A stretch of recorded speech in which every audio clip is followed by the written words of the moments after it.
guys. Hey, everyone. We're really excited to kind of kick off Lisbon Blockchain Week. And so, yeah, as Lee said, I'm Samantha Yap. I run Yap Global. We have a DAO, and I'm really excited to be asking Felipe a lot of questions about DAOs and how to scale them. But before we begin, I know we want to go really deep, but I like to kind of start where everyone is at, and then we'll go so deep because Felipe loves that. So firstly, show of hands, does everyone know what a DAO is here in this room? All right, most of you, all right. How many of you are well versed in DeFi? Please put your hands up. Okay, cool. You're all super deep, all right. Well, how many of you actually have proposed to a DAO? Okay. How many of you had a proposal rejected by a DAO? Oh, okay. Those are the people I like. People who push the envelope. All right, awesome. Well, then let's talk about the state of DAOs now, right? So over the last year, we've seen an explosion of interest in crypto and DeFi, and I think that then DAOs have emerged as a new way of organizing teams. So Felipe, can you give us an overview of the state of DAOs now? I mean, I think first thing we have to be conscious of is that whatever I say is just a perception from where I've been, right? So you should not take that as a canonical interpretation of anything. And I think I'm very sort of satisfied. So I've been playing around with DAOs and focused mainly on DAOs for the better part of the last 4 years. So now they work. That's the first thing I have to say. Like DAOs actually work. There's still a pain in the buttocks to operate, but at least they do the thing that they should do, which is to be a vending machine that you access through mass coordination. Could you give us a specific example? Like, how are they working now? Well, in the sense that we actually have human coordination at large scales being done through interactions mediated by smart contracts to certain degrees, sometimes more, sometimes less. And we are finding out more and more each day which use cases work for this kind of thing and which type of DAO does each type of thing. And the amount of people iterating and trying new ways of doing this is growing fast and in a composable open source way. The amount of contention in the ecosystem has gone down, in my opinion, which is good. But the real also OGs of DAOs are slightly underwhelmed, feeling that we made some compromises to have this rate of adoption, just to throw the first wrench in the cogs. Right. So there is a certain sensation that there's some core principles that are being forgotten, or at least put aside temporarily, to alleviate the onboarding pain, so that we can achieve more in a DAO-ish state, rather than the ideal total DAO state. Cool. So this is my read of the moment, without burning your ears for an hour, is that there is this positive of acceleration and a negative that there are things that there's a diminishing on the criterion and rigor around what a DAO is. I personally don't have an opinion on that. I think it's maybe fine. I don't know. Well, let's get into the challenges, because it was interesting to hear or to see how many of you have been engaged with DAOs, but also how most of you in the room know about DAOs. But I think let's go to a great example that Felipe has led. So I think that one example of a DAO that has worked really well is the DAOist. They threw a really successful event in Paris in July. How many of you guys were here for the first DAOist? Okay, so the 3 of you. Yeah, well, it was a really successful event, and it was run by a DAO. Yet. It's not a DAO. It's not a DAO yet? No, okay, well, yet. can you explain though? Like, so exactly, when does the thing become a DAO, right? The DAOist is a centralized team working within another centralized company called the Collectivo Labs. We are, most of the time, 4 to 5 people. We never planned that would be our jobs, to do the DAOist. It was a thing that we did for Paris specifically because the tickets ran out and we wanted a place for DAO people to hang, and it's like, okay, fuck it, it's me, right? And I looked at Peter Pan and looked at the deacons like, yeah, it's you, man, just go do it, it's like, cool. Give me money then. Okay, cool, great. Okay, then fine. And then we all made it, and it kind of ran out of control, right? And then Lisbon came around, and I was like, I'm not gonna make an event again. It's not my thing, and then it is my thing in the end. And then somebody called me and said, yo, you gotta respect what happened there. You know, coordination at this degree is hard to achieve. It has punctured some narrative vein of gold. You need to sit by the river with your little thingy. So I was like, cool, let's do it. So if we're gonna do it wildly. And then there will be a DAO. And the DAO has been designed, and we have assembled a team of core team and elders. They're being invited, me as one of our elders. These are people who have been around taking punches for the DAOverse for the last few years. They have a diverse skill set, and their role is to advise and guide us to a neutral, connective tissue sort of a project that doesn't have to win, doesn't have to be the best at anything, and it is an umbrella where the story is sort of a riverbed for the flowing of the stories of the decentralized life, with a stated mission of opening dialogue with the traditional world. So think like a think tank, a lobbying organization. It's not a nice word, but we want to help this to become a viable life strategy, not only at the fringe, but as I remember when I started DAOing, I was like, fuck, if I was coming out of college and this was a thing, my God, right? And now at the DAOs that I work for, which is not a small list, we have a lot of people coming right out of college and really self-defining their career. So I have a tweet, somebody goes, one day, it's like 4 in the morning, which is usually when my brain kicks in. I was like, to be a DAOist is to actually give yourself permission to decide what comes next, right? It's really, what comes next, about what, whatever you decide. And it's the fractal interaction of people who give themselves permission to decide what comes next, coordinating fractally, emergently, constantly, and kindly most of the time, and non-kindly when necessary, that creates the DAOverse, right?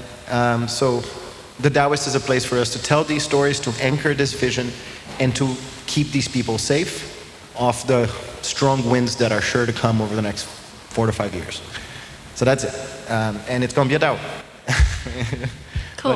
Did I go too long, Sam? No. So the DAOist is going to be a DAO, but okay, you mentioned coordination a lot. So I think that with DAOs today, I think there's a lot of questions on, like whether, like the viability of a DAO to run a certain organization. Like why should an organization be a DAO as opposed to a centralized team? Kind of like how the DAOist started as a centralized team, and why it should be a DAO. And then there's the keyword coordination. Let's talk about the practical barriers or steps to engage with a DAO. So how are DAOs working today? Do they work well? Are they efficient? Well, not efficient, but at some things more than efficient. And so if I would allow myself to be a little bit of a evangelizer, I think efficiency, excessive efficiency, is what got us here, in the sense of the destructive model that we have for production and consumption. And I don't think more streamlining and more efficiency is going to lead to a higher joy of being alive. So I'm fine with DAOs being somewhat inefficient, with a lot of double work and parallel work happening, as long as it's done to the best of the interest of collective intelligence and the human overcoming of our limitations, right? I don't know, everybody probably read Sapiens, or everybody says they read Sapiens, but the people who did read Sapiens will remember Harari bringing the issue that becoming efficient an agricultural race just fucked us completely, because we had nice lives, we were just hanging out in the meadow, eating berries, and then you hunt a thing, and you set it on fire, and then you fuck all day, and then dance drum at night. And then when we did the farms, we actually were able to produce so much more food and do all of this shit and terraform and etc. But our individual life quality became so much worse, right?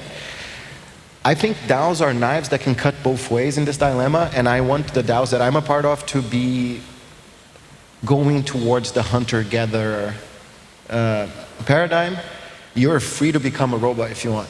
Just go do that over there. But I really want to be able to not necessarily slow down. I can't responsibly say this about my own life. Nothing has slowed down. But I want to keep this insight that the reasons that we have for togetherness are not just our production capacity. Or because if that's your reason for togetherness, fucking open a company and enslave some people. You know, that's the best thing you can do. And if you try to do that via a DAO, it's not the best system. Like empowered beings all thinking the same thing is not the point. The point is empowered beings in divergent thought, in coordination, via the capacity of trusting each other that was never afforded before, because of game theory without trustless systems. Maybe I went a little bit too deep there, but I think a lot of people in the audience are well versed in this thought process. So if you have any questions, by the way, just throw something at the stage or stand up, I don't know, take a sock off and because it's much better to have a conversation than a broadcast in general, and I guess that's the spirit of this format. So if you have something to say, do. Yeah. Well. Sorry. Which is a fairly big open source project. What's the name again? Cal.com. And it's open sketching. So Cal.com. It's a Delaware support with 2 co-founders. What's the best way for us to become a DAO? So you have a Delaware C Corp, right? You can actually be a BB LLC already if you want through Delaware, which is a blockchain-based limited liability company, and which means anything your DAO ratifies is legally recognized in statute. And then just put more people in and share the power widely and watch the processes roll. Like the problem, so the whole thing about being a DAO, I mean, there is an issue with identity of individuals and who are you? Where did you begin or end? What of you was your parents? So there, not to get too philosophical, too Deaf Guild, Travis, but it's not really there. What makes your DAO your DAO? Is it the people in coordination? Is it the stated mission? Is it the platform where the smart contracts are interacting with human decision making? The jerry-rigging of composable contracts you're using? All of this can be many things, right? I agree with Peter. Peter often says, like, it's better to be small in the beginning. It's okay to be just a group of friends with high trust and high intimacy to get something done. To become a successful DAO, I would say contextual navigation, which means don't follow anybody's recipe, facilitate from the phenomenon in front of you. There's something alive in the people that decided to share space, time, and whatever. Sense that, and then nourish that. Don't impose a goal. I've seen many DAOs founded by centralized teams saying, oh, this DAO is about this. Let's attract the people who want to do this. No, who is already here and what can/want should they do together? How do you nourish from the phenomenon? This is something that's really hard to do. And that's why we're starting to call people community engineers, almost like shamans kind of a quality, because it's really hard to put this to a book and to make this a recipe. So that's one thing. Then make sure those people have a process for meeting and collecting knowledge together. Right? So there's ritual of interaction with outcome. I think that's a really good point, and I think that's a great question. You were mentioning before, you're like, DAOs are meant to be like vending machines. What do you mean by that? And how you can have a DAO with like 4 people, or you can have a DAO with like a community of 50 people. Could you explain? So talking about a DAO is like talking about a relationship, right? So when I say a DAO is a vending machine, the component parts of the contracts, the automation part of the DAO, that's a vending machine, right? But it's just like describing your marriage, where it's like we both clean the house and we have sex and then we go to work. How do you touch the relationship itself is a more complicated component of the DAO, right? So you have to kind of be the owner of your own mental model and how you're going to approach. Where does the DAO? It's like the problem of consciousness in the brain. Like if I hack the contract, the DAO's broken, but the people are still there. So let's say a separation between body and spirit. Let's say that there is an afterlife, whatever, a spirit or something. We upload you to a machine, whatever. Just a story, guys. Just fucking chill. But then, if you destroy the hardware, but the relationship maintains, there's nothing stopping those people from just whipping up another DAO If there's a rift in the relationship, but there's two coherent groups, nothing stopping you from forking it. So I think we take all of these heuristicized verbal shortcuts to simplify things that are soft and gradual. Gradual, do you say that in English? Like a gradient? Like there's a... So I don't really see DAOs as separate units from each other. And I think it's a mistake to actually see it this way. Samantha and I, it's like really cool to be talking to Samantha here, pretending like we just met, but we're actually friends and we go a long way and we're just like drinking. I mean, I met Felipe in Osaka in Japan at DevCon, and you were like doing something with DAO Stack. Oh, yeah. Well, yeah, what was... So I used to have a thing called the DAO Canvas, which needs an update, so that's why I'm not going to shill it, because I just... So DAOs is in Felipe's blood, basically. No, even before I knew about crypto, I've been working with decentralized stuffs. And then when I found out about DAOs, I was like, okay, stop everything. I'm going to do this. He was like, you were running workshops, teaching people how to create DAOs. Yeah, the DAO Canvas was a workshop for DAO design. It was focused on the DAO Stack ecosystem that doesn't system or eco that much anymore. But I'm going to do a new version of this under the DAOist and taking out anything specific about a platform. But it's just a way to get a group of founders better aligned upon the hard questions that they're not incentivized to ask each other when they meet and they're excited to do something together. So try to catch my drift. You just met. We're all writing these obsessive ideas that are probably positive obsessions about things we want to happen. Right? Like, say we just met, and the three of us like poker, right? And we want to go to Vegas, play poker together. But you actually might be a dog killer. I'm really incentivized to not find out that you kill dogs, because we just want to go to Las Vegas, play poker together. So if we had a meeting to try to align incentives and expectations about this trip, and I say, man, I want to have a bunch of dogs in the house. And you go like, yeah, bring the dogs. It's like, yeah, cool, let's have dogs. And then we get there and you just like start killing them, right? So these are hard conversations. We forget. I was going to use a marriage romantic metaphor, but this one is funnier. Just saying that once we know that we want to do something together, we get pragmatized in doing that, and we forget to check at the edges of our relational spectrum. And especially amongst founders, I think most of like the wasted capital that ever happened in human history is just founder failure. And companies and groups and anything, associations, co-ops, just dying because of lack of founder alignment, boundary setting, finding out where the cracks are. So she was mentioning that I was doing workshops. So my actual profession, I'm zero technical, as you can see. My actual profession is I'm a organizational designer, facilitator, working with the design thinking kind of thing. And my true background is a bit on the hippie side because of Waldorf Schule. So if you're German and you ever heard about Waldorf, so I'm a guy who read Rudolf Steiner when I was 20. So I don't necessarily think that there's all this spirit shit, but I like the metaphors and it helps me understand some things. So I feel, the DAO Canvas was a mechanism for people to actually ask those questions and design governance from that experience. It's currently offline. I checked yesterday. Nobody paid for the domain or something. But I'll bring a new one up soon. Right. Well, let's talk about some practical steps that people in this room can take to engage in a DAO. Launching a DAO is hard. So obviously I run a PR agency, but we have created a Yap DAO separate to my centralized agency, but it is and Mia over here is core member of Yap DAO, and Otto as well. And basically it is a DAO designed to help translate crypto and DeFi for the world. It's essentially a communication PR DAO to actually service other DAOs and help them with PR because they need help telling their stories.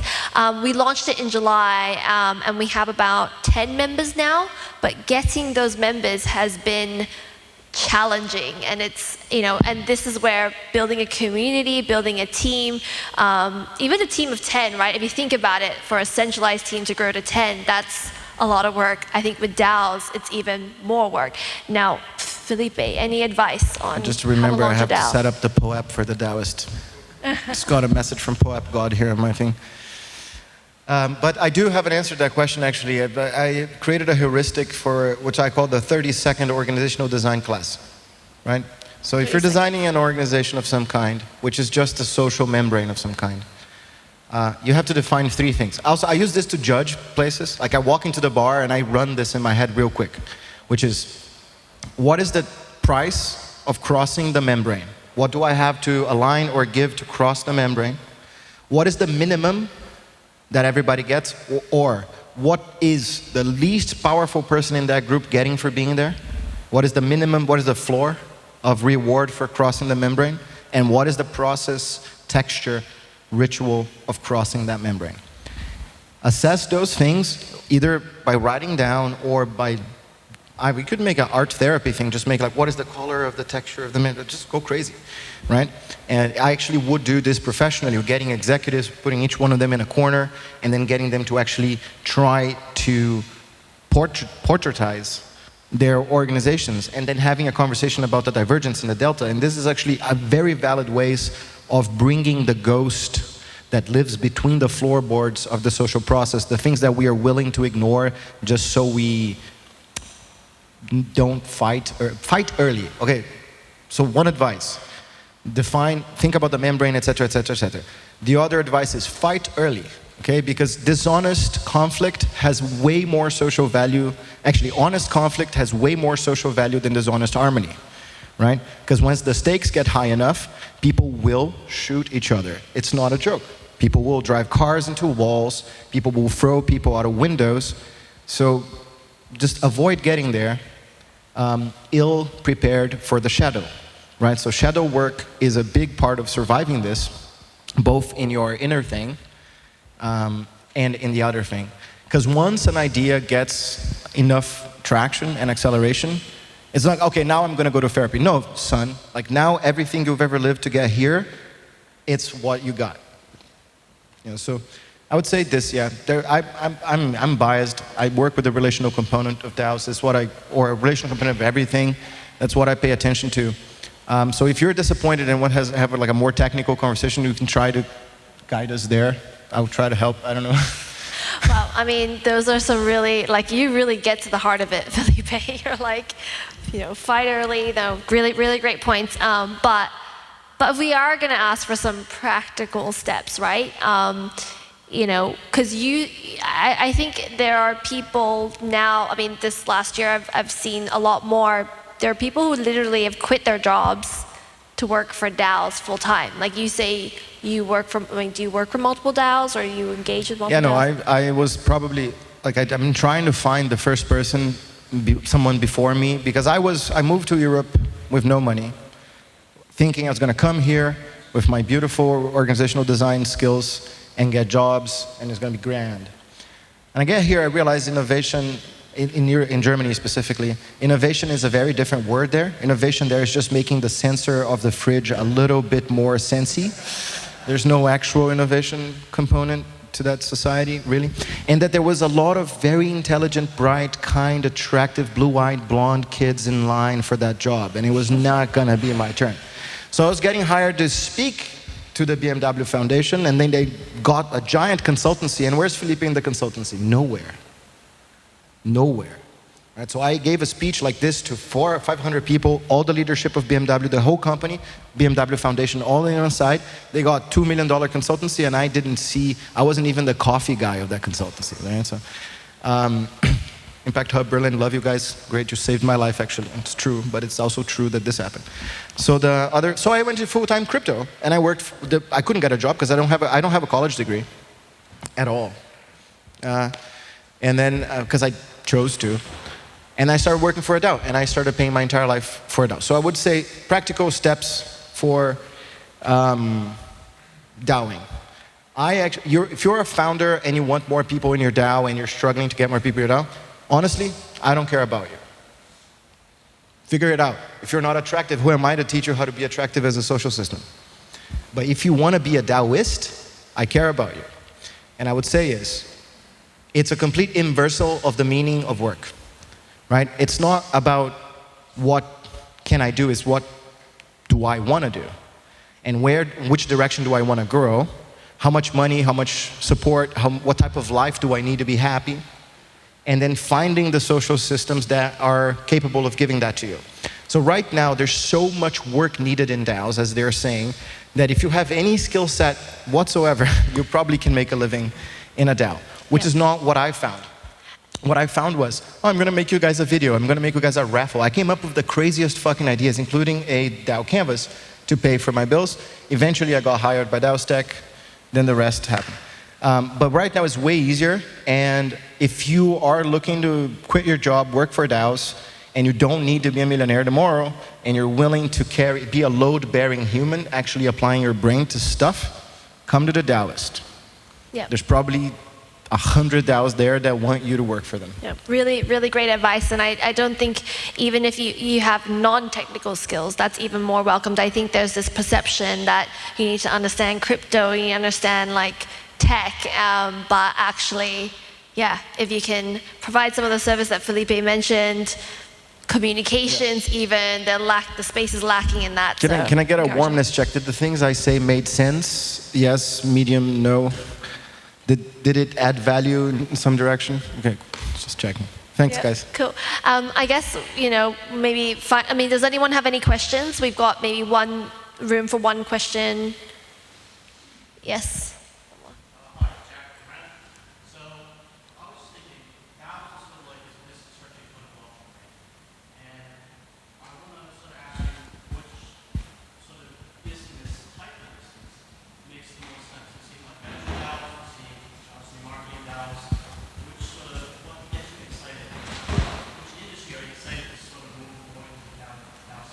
Cool. Thanks for that question. So the question was, what types of businesses make sense to be moved to DAOs, like venture DAOs or marketing DAOs? Yeah. In my personal opinion, that is not such a useful frame, right? Because in a business world, you can see your company as a one thing that has so maybe front running the whole DAO learning journey is that what you're going to end up with in a DAOverse is that your membranes are going to be super spread out. They're going to be crazy gradients with levels of entrance. And you're in a successful enough DAO ecosystem, you can't really tell where one DAO ends and the other one starts. If you look at MetaCartel, right? So that's issue number one. So then types of businesses. I think that if you want to run it as a business and use just the DAO autonomous part as a way to streamline paperwork and decision-making, etc., anything that has a mechanical Turk and can be turned into a game translates great into DAOs. And DAOs that are not even that high in the relational component. It's just a game that you play and you get so you can have earn to learn, earn to play. I think these things work incredibly great as a DAO. Decentral Games is running a casino as a DAO, and it's fucking awesome. It's genius. Fuck, I wish I thought of that before. Because then you can actually have the house rake, become the pool. So basically, you have an actual decentralized casino that then the funds that the casino make, that everybody knows casinos are good business. Those funds are then deployed by the community, and then you have a token economy that's always getting stronger, and people can stake. So yeah, games, casinos, anything that's a mechanical Turk that has a repeatable or followable, choose your own adventure path. And if you're willing to design that in a simple way, that translates great into a DAO. But then I would also want to urge you to think about that it's not a DAO, it's a DAO within a DAO within a DAO that has ownership in another DAO that forms a micro DAO to do this. It creates a temporary DAO to own the treasury of that. And then that DAO is jerry-rigged to other things. And then it goes to another platform. So in the end, getting too excited about the contract structure might miss the point. And maybe the best business is to stop thinking about businesses and let the rhizomatic structure of human attention and social interest just go, because you can't really tell where the big golden ticket's going to come from, where that Schelling point of desire is just going to explode something. And it's way better to be spread out from your point of most curiosity and desire than to be stuck in a tactical mindset. It's being too lean in the second wave of crypto co-creative open source universe might actually be bad. Right. that's what I'm thinking. That's the trend I think it's going. And that is a really great note to end on. Thank you so much, Felipe. You went so deep there. So I hope everyone learned a thing or two today. Thank you, guys.